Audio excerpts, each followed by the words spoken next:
Hey folks, welcome to Bear Mountain. This week we're working on our mums. This is the first week in April. Today is Good Friday. It's the 3rd of April. And we've got our mums that did overwinter, that have survived. The abuse have kind of been through the last few years. They've made it to the size where I can take some cuttings off of these guys. Now, one of the things I got as a problem with here in the tunnel is, I mean, they're all good varieties for us. I know in general which the varieties are, but I don't know in specific. So I'm going to do my first tray of cuttings here, and it's just going to kind of be fall mums. I can show you a picture somewhere right around here, and that'll show you those are the colors and the varieties that we have. Now, I ordered some new mums, about 40 plants worth, and we got about a dozen varieties coming. And I'm going to be planting those probably by next weekend if they show up this next week, which they're supposed to. They're rooted cuttings, so they should be ready to go. And I'll put those guys into the tunnel here, and have my other 18 that I'm starting. So that should give me about 58 to 60 plants, relatively speaking, to fill out the balance of this row. So let's take a look at the row. And we'll kind of show you, I have some definite open spaces in some areas where I have varieties that are going to fill in pretty good already. The variety you're looking at right here, this is Apricot Courtier, and it's a small, you're talking like about a ½ inch size bloom. It does well on a spray. Doesn't really, it's kind of an informal decorative type look to it. And it's kind of looks like your more traditional mum that you would probably see in a bouquet that you buy from the store, except it's a beautiful apricot color. And next to this one, we have a coral variety that's kind of similar, and that's what these guys, this small group right here, kind of going in a diagonal across, that's what those are. I don't know the exact variety of them. I think it was not coral charm isn't the right word. That's a tulip. But anyway, it's a coral color. And then over here, you can kind of see there's a difference between these two types. If you look at the leaves, you go, well, the leaves are smaller. And you look at these guys, and you start seeing that they're bigger. As they start to grow up, they get much bigger leaves. And this variety here, I think was called Ninjo Bingen. And I'm not sure what the color was on that, but I think it was a lighter color. And I'll be taking some of these guys. And then when you start looking down the road, you go, oh, wow, yeah, see, we got a big open space before we get to the next varieties over here. Also, too, I also have in this area, besides that, I also have another variety called Moira. And I know I got one plant right there. So I'm going to be taking some of that one, too. So when I get into this area, I know that these are bigger type blooms. They're in the Jador series, or Seton series, I should say, not Jador, but Seton series. And this one is a more of a purple lavender color, and it's a definitely kind of an in curve. Gets a fairly good sized blossom, and you can kind of tell by the size of the leaves again that these plants are going to be more vigorous and they're going to be much taller. They're already starting to put out some pretty hefty stems. And this whole area right here, from here all the way back to the furthest one back there, is pretty much the same variety. So I'm going to be taking cuttings out of here, as many as I can get. My whole goal is I'm going to get to 18, when I do the whole row. And then we have another big blank space. It's pretty big. We're talking about each one of these posts, when you see here, that's 10 feet apart. So I've got 10, 20, 30, almost 35 feet of open bed space here. And this is the area where I'm going to be putting a lot of the newer guys that I'm going to get in. And then what I'm going to do is, once the new guys I get in get to a big enough level to give a first pruning, I'm going to be taking some cuttings off of those guys probably in the month of May to be able to, fill out the backside, because I've got issues back here too. So this is, basically from this point forward, this is a button type of mum, and it does, it's got a kind of amber center with a white outside. It's a very small bloom. I think I probably have a picture over here I can put it in, and I'll show you kind of what it looks like. And I'll be taking cuttings off of this. This is very, very good as a filler in bouquets in the fall. And I got another blank space. So these is kind of where I'm going to be putting in my remaining 18 or so that I'm going to be doing. And then in here, this is actually a spider. I've got two varieties in here. I've got this variety here, which is a spider that's more red. And then this variety right here is a spider that is more purple. So I'll try to, again, post two pictures of those and let you know what those guys are. And then from this point forward back is I have, with the exception, I've got a couple of, I should say, orphans there. I'm not really sure what their varieties are, but we'll find out as they get to size and they bloom. And this area right here, I have not yet mulched, but we're going to be doing that here today or tomorrow. This back here is Seton Jador, and it's starting to come back. It's a nice full-size bloom. You're talking about a bloom that has, probably a good 2-3 inch size bloom, and it's kind of got a nice white cream color. Very nice.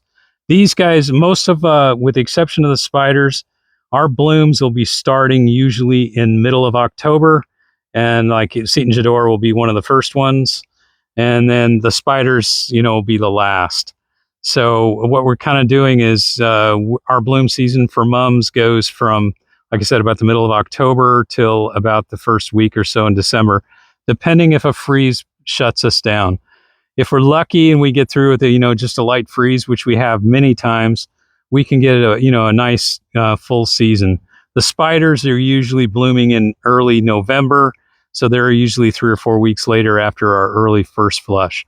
So we can get, in a good year, we can get off of this row, which is be about 100 feet long when it's all planted out.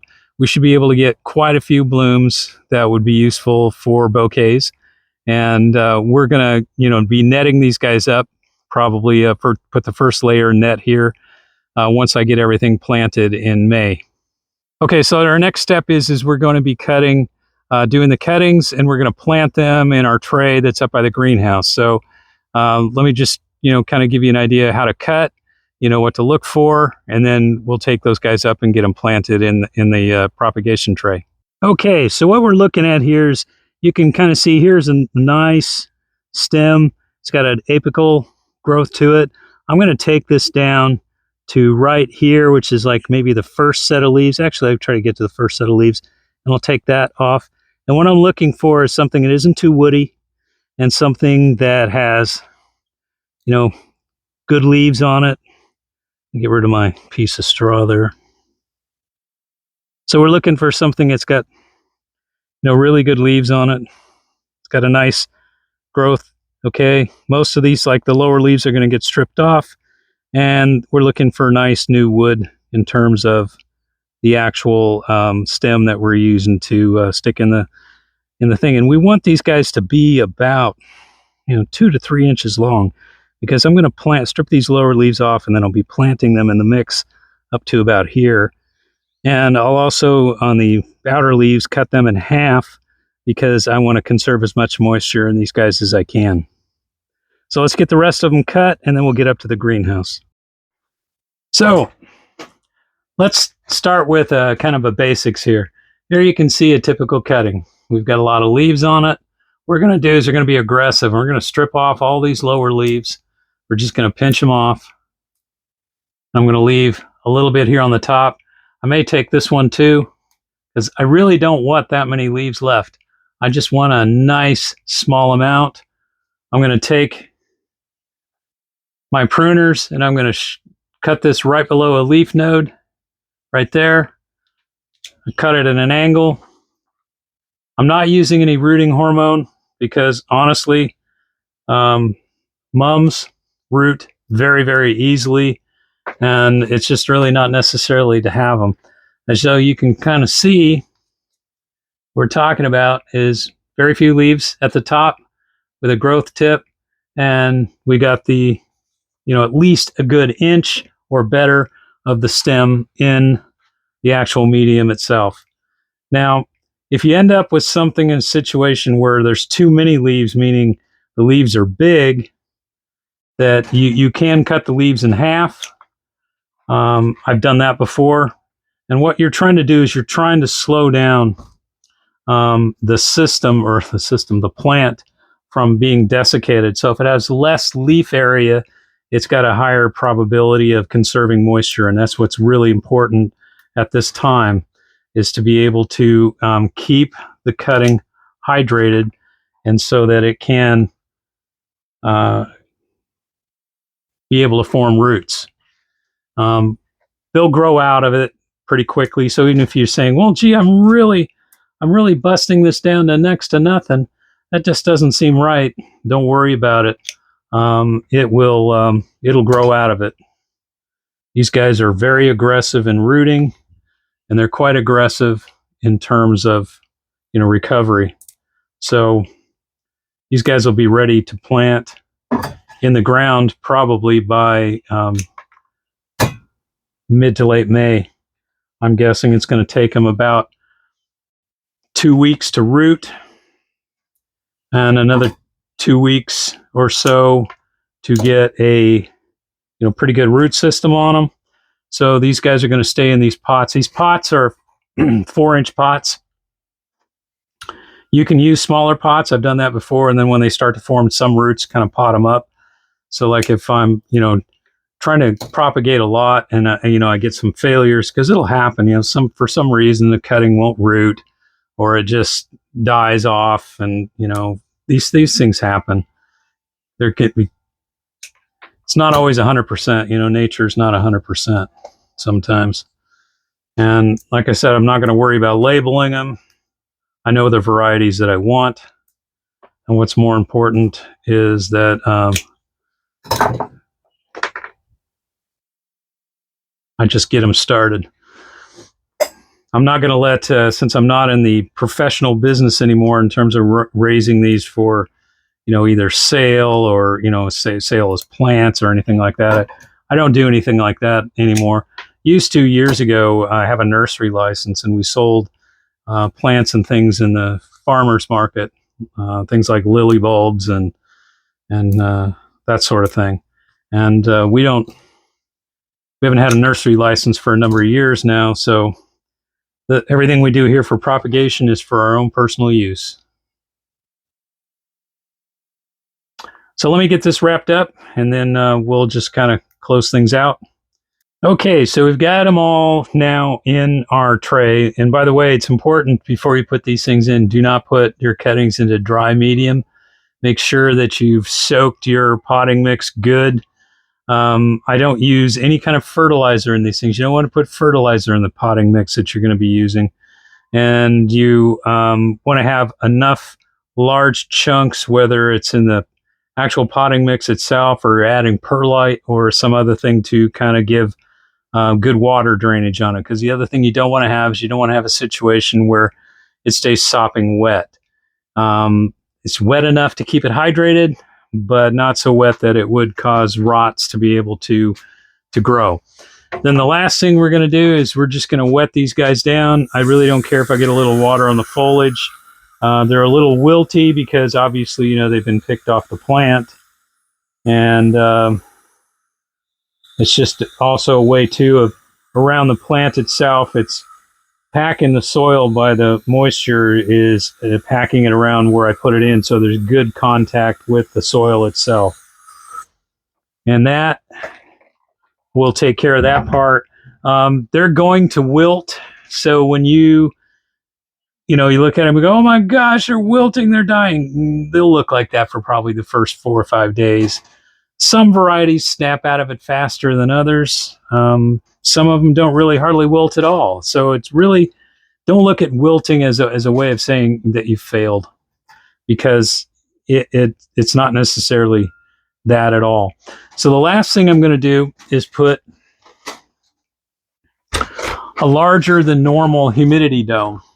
Now this one I bought several years ago. It's kind of got a dial thing, so you can kind of adjust the ventilation on it, and it's just it keeps the humidity in and keeps no contact to the leaves. So you don't want to put something over these things that is going to contact the leaves. I'm going to leave these guys like about half open, so there's enough airflow in here that the humidity will stay high, but it won't stay so saturated wet in it. And then the last thing, it's not super important to do at this time of year, but if you're in a colder climate, you might want to think about putting this on a heat mat.